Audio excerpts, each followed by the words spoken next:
Janim tonton akan merekap film berjudul Metamorphosis, film horor asal Korea yang sayang kalau Anda lewatkan. Spoiler di depan dan berhati-hatilah. Cerita dimulai dengan ritual pengusiran setan yang dilakukan oleh seorang pastor Katolik bernama Jong-soo. Dia mencoba menyelamatkan seorang gadis remaja yang kerasukan. Namun setan yang menguasai gadis tersebut tampaknya lebih kuat. Bahkan ibu dari gadis itu juga dirasuki. Setelah berbagai upaya dilakukan, sang gadis justru terjun dari jendela untuk bunuh diri. Dan si gadis akhirnya mati bunuh diri. Kematian gadis itu membuat sang pastor terpuruk dan merasa dirinya lah yang bersalah atas kematian gadis tersebut. Kegagalan Pastor Jong-soo dalam upaya pengusiran setan ternyata menimbulkan rumor buruk di masyarakat dan berdampak bagi keluarga kakaknya, Ganggu berserta keluarga terpaksa pindah ke rumah yang baru. Baru saja mereka tinggal di rumah itu, malam harinya mereka tidak dapat tidur dengan nyenyak. Ganggu dan istrinya melihat dari jendela bahwa tetangganya sangat berisik. Malam harinya keluarga Ganggu kembali tidak bisa tidur. Tetangga mereka tetap membuat suara gaduh yang sangat mengganggu. Karena kesal, Ganggu memutuskan untuk melaporkan tindakan tetangganya itu kepada polisi. Pastor Jong-soo dikejutkan oleh tetesan darah dari atas yang terjatuh di punggung. Tetesan darah itu semakin lama makin banyak. Darah pun memanjiri kamar Pastor Jong-soo dan membasahi wajahnya. Pastor Jong-soo terbangun dari tidurnya. Ternyata ia hanya sedang bermimpi. Yeonjo sedang tertidur nyenyak ketika selimutnya tiba-tiba ditarik turun ke bawah. Yeonjo terbangun dan melihat ayahnya sedang memperhatikan seluruh tubuhnya dengan tatapan nanar tak berkedip. Yeonjo ketakutan hingga meneteskan air mata. Keesokan paginya hal aneh kembali terjadi. Kali ini menimpa ibu mereka, Myung-jo. Tatapan matanya kosong dan sikap Myung-jo mendadak berubah penuh kemarahan. Dia menyajikan makanan yang asin sehingga putranya Woo-jong menolak untuk makan.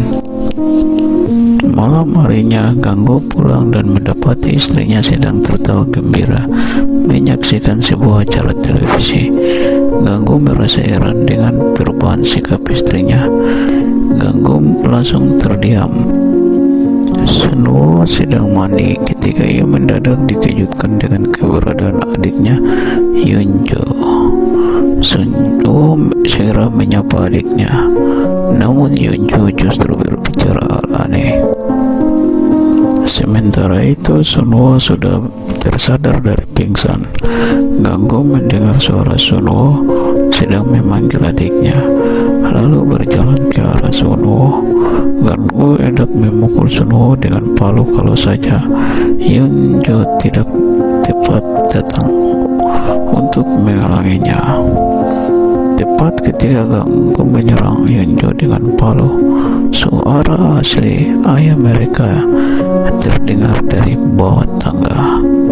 Ganggu palsu yang merupakan jelmaan si setan mengurungkan niatnya lalu berjalan pergi dengan meninggalkan palu di bawahnya. Myung-jo berusaha menyerang suaminya dan anak-anaknya.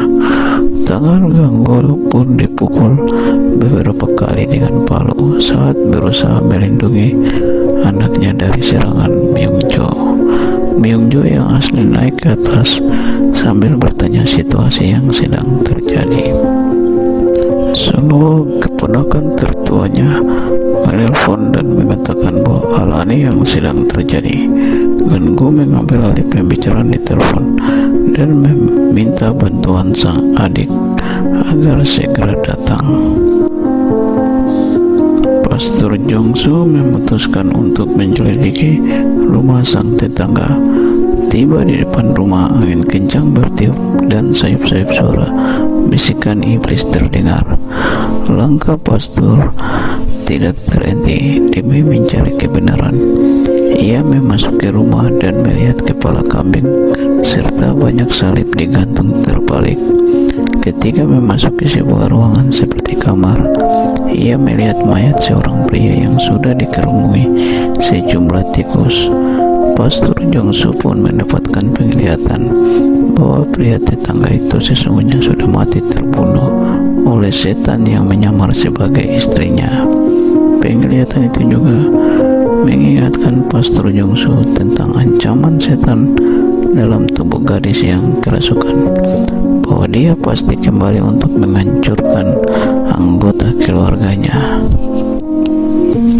Di rumah keluarga Ganggu, Yunjo sedang berada di dalam gudang untuk mencari salib.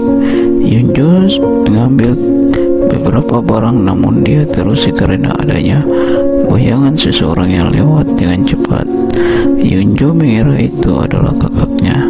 Tiba-tiba pintu alat pemanas di belakangnya terbuka.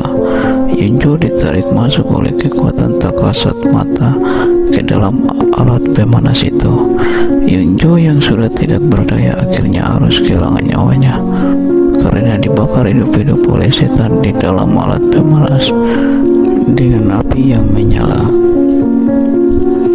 Ganggu terpaksa memukul dan mengikat Sunwoo di ranjang karena takut Sunwoo akan membahayakan nyawa Yunjo. Ketika sedang kebingungan, Pastor Jongsu datang dengan sejumlah luka di wajah dan tubuhnya. Dengan wajah penuh penyesalan, ia mengatakan kepada Ganggu bahwa ritual pengusiran setan dibatalkan karena rombongan pastor mengalami kecelakaan mobil. Ganggu terkejut lalu memohon kepada adiknya agar bersedia melakukan pengusiran setan. Ritual doa pengusiran setan dimulai. Anehnya, Pastor Jongsu malah memukuli Songjo dengan kejam sampai babak belur. Tubuh Sunwoo mengalami luka-luka hingga berdarah. Myungjo tidak tega melihat putrinya terluka parah. Suara bising terdengar di telinga Ganggu yang membuatnya tersadar bahwa Pastor Jongsu yang ada di hadapannya adalah jelmaan setan. Ganggu menyuruh putra kecilnya agar segera melarikan diri. Si setan menertawakan keadaan Ganggu lalu berusaha membunuhnya. Untung saja Pastor Jongsu yang asli muncul sambil mengucapkan doa pengusiran setan. Ganggu dan Pastor Jongsu bergegas turun ke kudan untuk menyelamatkan Wonjo yang berteriak ketakutan. Wonjo pun menunjukkan kepada mereka bahwa kakaknya Yunjo sudah tewas terpanggang di dalam pemanas. Belum hilang rasa terkejut mereka, Sunwoo muncul dan menanyakan kepada Ganggu mengapa ayahnya itu tega berbuat kejam kepada dirinya. Ganggu minta maaf karena salah mengenali putrinya. Pastor Jongsu merasa curiga melihat Sunwoo, lalu dia menggunakan cermin untuk membuktikan bahwa Sunwoo yang dilihatnya adalah jelmaan setan. Karena penyamarannya terbuka, setan segera menyerang Pastor Jongsu.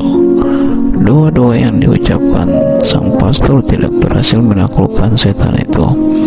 Ganggu berusaha menolong adiknya yang sedang tercekik, namun setan justru balik menyerangnya.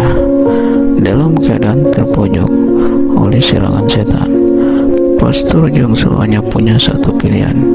Dia harus mengurung jiwa setan selamanya di dalam tubuhnya sendiri. Sang pastor rela mengorbankan dirinya demi menyelamatkan kakaknya. Tanpa ragu, Pastor Jongsu mengucapkan doa untuk mengurung si setan di dalam tubuhnya. Roh setan terseret masuk ke dalam tubuh Pastor Jongsu dan darah mengalir dari telinganya. Sang pastor sengaja menusukkan dadanya sendiri dalam-dalam ke ujung salib di bawah Ganggu. Salib itu menembus sampai ke bagian belakang tubuhnya. Sebelum mengembuskan napas terakhir, Pastor Jongsu sempat meminta maaf kepada kakaknya. Ganggu hanya bisa menangisi kematian adiknya yang telah mengorbankan diri demi menyelamatkannya. Dan film pun berakhir. Pesan dari film ini adalah kegelapan tidak akan pernah menang, karena orang beriman selalu berkorban untuk mengalahkan yang jahat, sekalipun memiliki kekuatan gaib. Jangan lupa berikan dukungan subscribe, like, dan tinggalkan komentar Anda, serta nyalakan lonceng notifikasi supaya kalian tidak ketinggalan alur film lainnya. Terima kasih dan sampai jumpa.